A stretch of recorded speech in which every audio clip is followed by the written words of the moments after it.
Good morning बच्चों। I hope आप सभी अच्छे होंगे। कल हमने पढ़ा था गुलाम वंश के बारे में, तो आज हम पढ़ेंगे बलबन के बारे में। गुलाम वंश के बाद अगर कोई शासन आया था या कोई शासक आया था, हम कह सकते हैं वो बलबन आया था। तो बलबन के बारे में हमें कुछ नॉलेज भी पता होनी चाहिए, जैसे कि उसका पार्विक जो शुरुआत का जो जीवन था वो कैसा था, तो इस बारे में भी हमें पता होनी चाहिए। ठीक है ना। और हाँ, गुलाम वंश के बारे में हमने कल पढ़ा था कुतुबुद्दीन ऐबक के बारे में, इल्तुतमिश के बारे में और रजिया सुल्ताना के बारे में। ठीक है। हम ये भी कह सकते हैं कि जो बलबन था, जो इल्तुतमिश ने एक 40 दल का एक दल बनाया था। ठीक है, जिसमें आमीरों का दल होता था, जिसमें तो उस दल में बलबन ने भी अपना एक विशेष स्थान बनाया था। अच्छा, ये किसी को पता नहीं होगा कि बलबन था कौन। बलबन एक अलवरी तुर्क था। तो मंगोलों ने उसे एक बार पकड़कर, एक बार क्या, बचपन में उसे पकड़ लिया था। बचपन में पकड़कर उसे और क्या करा था, गुलाम बनाकर बेच दिया था। बेच दिया था तो वो धीरे धीरे इल्तुतमिश, क्योंकि इल्तुतमिश एक गुलाम था, तो वो गुलामों के बारे में कुछ ज्यादा ही उसकी अच्छी थी, वो थी सिंपथी थी, मीन्स उन्हों की मदद करने में वो काफी एक्टिव था। ठीक है ना। वो मदद जो करता था गुलामों की, क्योंकि वो खुद एक गुलाम था। किसका था? कुतुबुद्दीन ऐबक का। ठीक है ना। तो इसी तरीके से बलबन भी एक गुलाम ही था।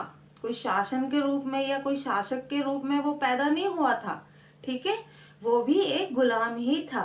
पर उसकी जो अंदर का जो कह सकते हैं हम, उसमें जो एक्टिव होता है जो बच्चा, जैसे कि, तो वो अपने स्वभाव के कारण वो एक गुलाम से इल्तुतमिश का जो 40 का जो दल होता था, 40 दल कहा जाता था, उसमें उसमें आमीरों का दल होता था, तो उसमें भी उसने 40 के दल में भी अपना एक विशेष स्थान प्राप्त करा था।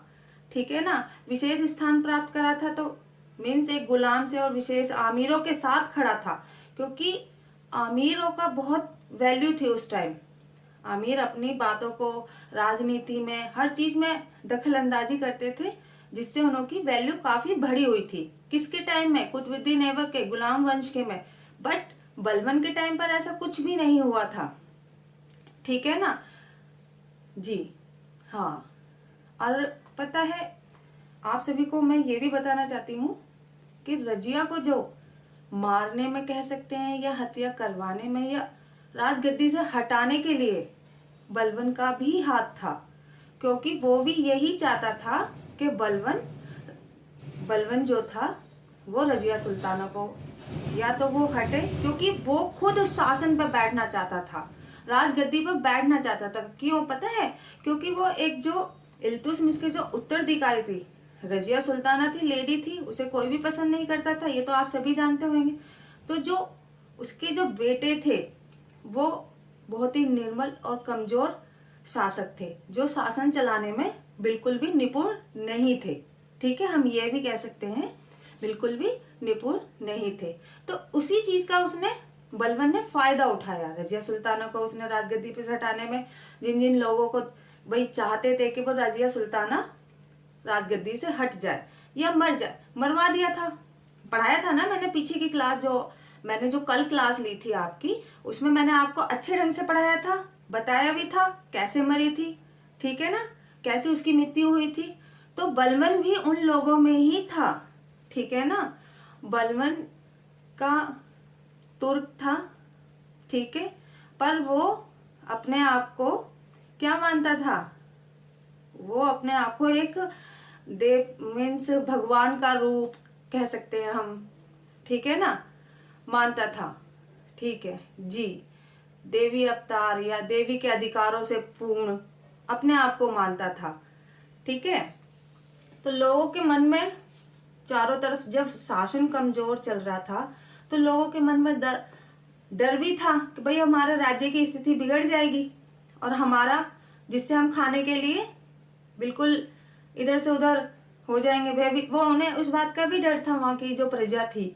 ठीक है, प्रजा वहां की इस बात से भी भयभीत हो उठी थी कि अगर कोई शासक अच्छा नहीं बैठा, कोई अच्छा इंसान नहीं बैठा, तो हमें तो भूख, भाई कोई भी है, कोई भी राजा या रानी कोई भी शासन करती है तो वो किसके थ्रू करती है? प्रजा के लिए तो ही करती है। अगर वहां की प्रजा खुश होती है, मैंने आपको फर्स्ट क्लास में भी बताया था कि कुतुबुद्दीन ऐबक जो था वो दान प्रजा को काफी करता था, उसे लाख बख्शा भी कहा जाता, क्योंकि वहाँ उसकी वो अपनी प्रजा का काफी ध्यान रखता था, ठीक है ना। बट बलवन ऐसा नहीं था, ठीक है। अब हम आगे बढ़ेंगे, बलवन कैसा था, कैसा स्वभाव था। बलवन अपने आप को एक देवियों में देवताओं का अवतार या ईश्वर का रूप अपने आप को मानता था वो, ठीक है ना। वो अपने जब उसका कोई भी राज्य में या राज्य में जो भी कोई आता था तो घुटनों से टेक कर घुटनों से नीचे बैठकर उसको सिर झुका के सलाम करते थे और या कदम चूमते थे। अच्छा जी, हाँ हाँ, उसको पोवस कहा जाता था, ठीक है, जिन्हें कदम चूमना कहते हैं जी। और सजदा किसे कहते थे? दंडवत जो होता है उसे कहते थे, ठीक है ना। तो इसी तरीके से भाई गुलाम था, गुलाम का देखो थिंकिंग कितनी हाई फाई थी। आजकल तो अगर थोड़ा सा कोई बच्चा अगर कुछ करने लग जाए, अगर के काफी सी बच्चे को कहते हैं भाई ये बहुत घमंडी बच्चा है, देखो कहाँ से था और कहाँ आया, जरा सा पैसे आने पर घमंड करने लग गया। पर देखो एक गुलाम में भी कितना घमंड था।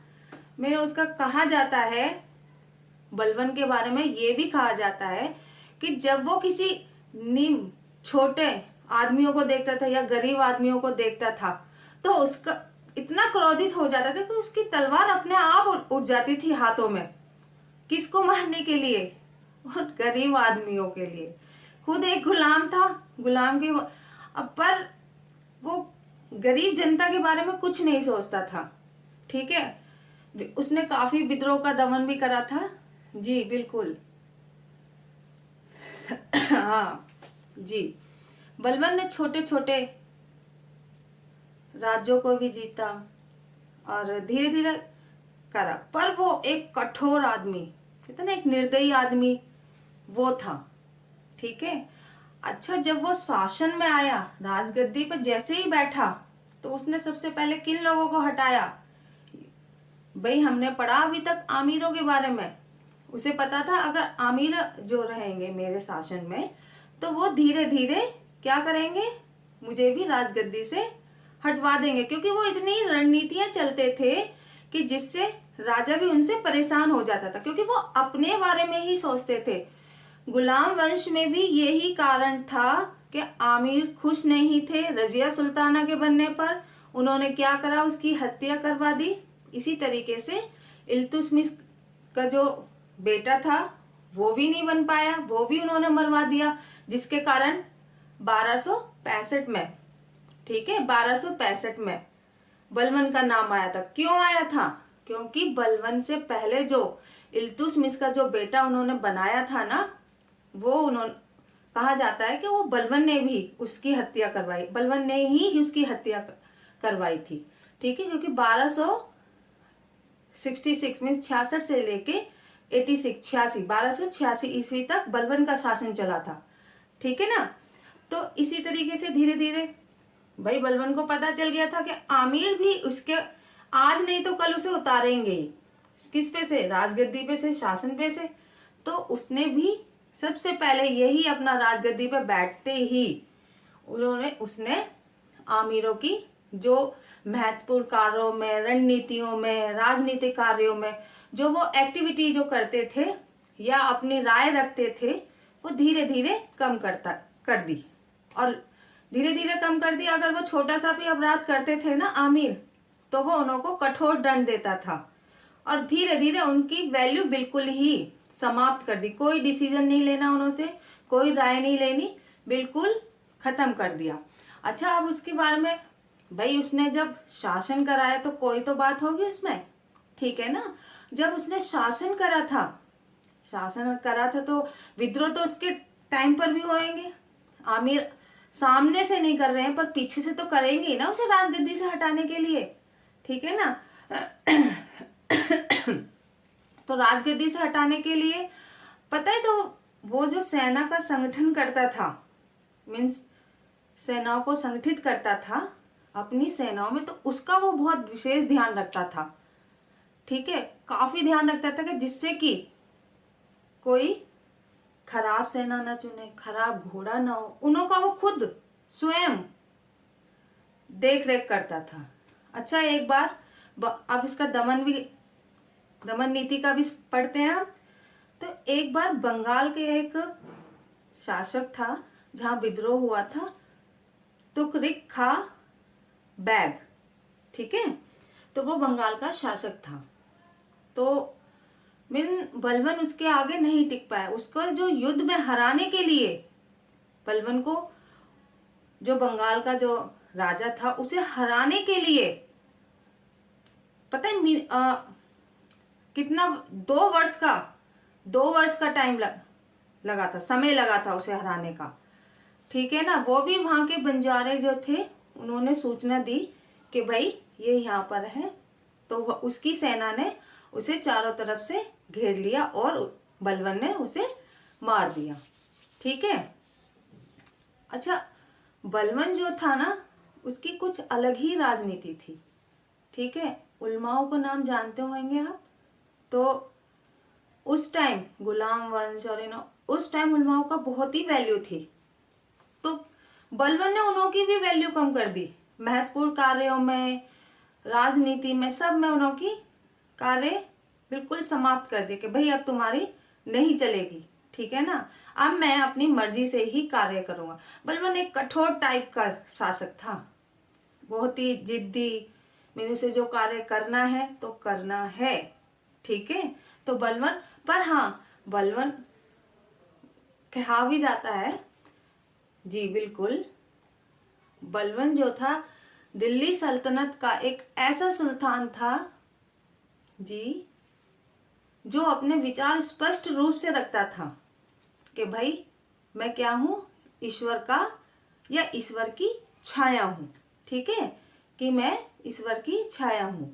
और सिद्ध करने के लिए वह पता है, इस कार्य को पूरे सिद्ध करने के लिए वो पूरा यत्न भी करता था, मीन्स युद्ध भी करता था कि भाई मैं वो ईश्वर की छाया हूँ, मेरे पैर छुओ मीन्स चूमो, और मेरे दंडवत करो मीन्स पैर घुटनों के सहारे बैठ कर मुझे सलाम करो।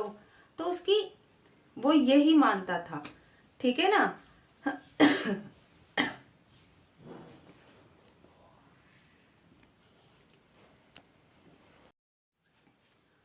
तो बलबन जो था वो अपने जो शाही दरबार को और या अपने महल को किस तरीके से सजाता था, ईरानी तौर तरीकों से सजाता था। क्योंकि वो अपने आप को एक पारसी मानता था क्या था वो। ठीक है, और अपने आप को वो ईश्वर की छाया भी मानता था। और उसके बारे में कहा जाता भी, जैसे कि मैंने आपको बताया भी था, कि उसका कहना यही था कि मैं जब किसी निम्न वर्ग के व्यक्ति को देखता हूँ तो मेरे हाथ तलवार पर अपने आप ही चले जाते हैं। आप जब चले जाते हैं तो वो मारते ही होगा, उनकी हत्या ही कर देता होगा। देखो ना, गुलाम वंश का एक व्यक्ति गरीब लोगों पे कितने अत्याचार करता था। उसके आगे से कोई गरीब लोग आगे से गुजर ही नहीं सकते थे। गरीब लोग देखेगा तो वो उसके हाथ तो तलवार पर जाएंगे। ठीक है ना। तो इसीलिए कहते हैं कि भाई पढ़ना लाइफ में बहुत जरूरी है। आप पे अगर कोई शासन ना करे या अपना कोई हुकूमत ना चलाए तो हमारे लिए पढ़ाई भी बहुत ही इम्पोर्टेंट है। ठीक है ना। तो बलबन जो था अपनी सेना का संगठन भी खुद ही करता था, किसी पे वो विश्वास नहीं करता था। ठीक है ना। तो जो इल्तुतमिश के टाइम पर जो जागीरें जो दी गई थी या भूमियां जो दी गई थी, जो सेना के जो आदमी थे जो शहीद हो जाते थे या मर जाते थे युद्ध लड़ते लड़ते, इल्तुतमिश की जो गुलाम वंश, तो इल्तुतमिश ने कुछ जमीनें उन्हें दी थी।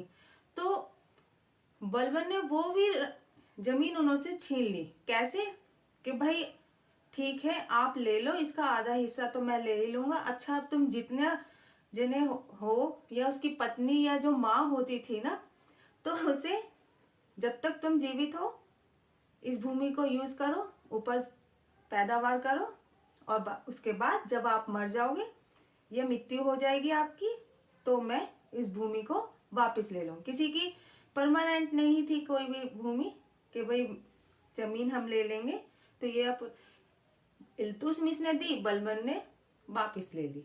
ठीक है ना। गुप्तचर विभाग के ऊपर भी उसका काफी बोला जाता है कि भाई बलबन जो था काफी कठोर था।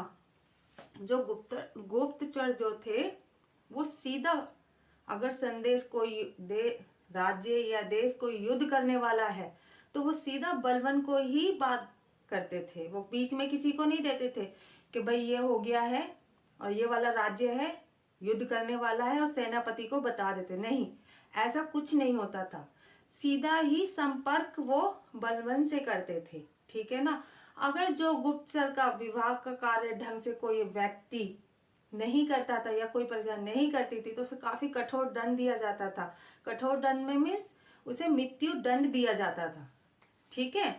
न्याय व्यवस्था, न्याय व्यवस्था भी उसकी जैसा बलबन, गुलाम वंश, जैसा मैंने आपको पहले भी बताया है कि गुलाम वंश का एक आदमी अगर गरीब लोगों को देखता था, उसका हाथ सीधा कहाँ जाता था? तलवार पर। तो तलवार पर जाता था तो उसकी न्याय व्यवस्था कितनी अच्छी होगी? कुछ ज्यादा खास तो होगी नहीं। वही उसकी अपनी तरफ के जो उसके अपने लोग होते होंगे तो वो उन्हीं को ही बचाता होगा। भाई गरीब लोगों की कौन सुन रहा है?